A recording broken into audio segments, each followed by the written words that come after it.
र पदेन। देखिए और समझिए। ड जमा र जमा क बराबर ट्रक। ड जमा र जमा म बराबर ड्रम। ट जमा र जमा न बराबर ट्रेन। प जमा र जमा सा जमा द बराबर प्रसाद। ग जमा र जमा ह बराबर ग्रह। प जमा र जमा णा जमा म बराबर प्रणाम। पढ़िए और समझिए।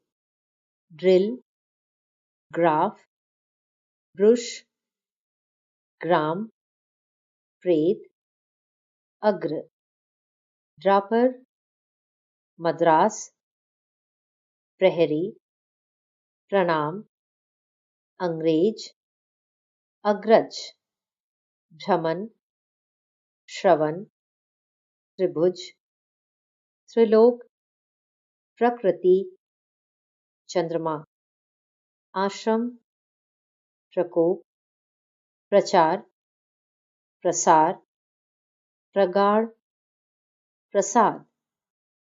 गुरुद्रोण। बात महाभारत काल की है। गुरुद्रोण एक महान आचार्य हुए। पांचों पांडव तथा कौरव उनके छात्र थे।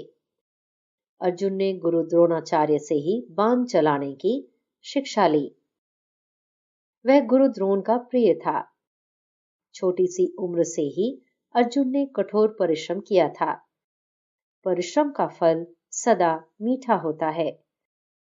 बड़ा होकर अर्जुन एक वीर धनुर्धारी हुआ। कर्ण भी एक वीर धनुर्धारी हुआ।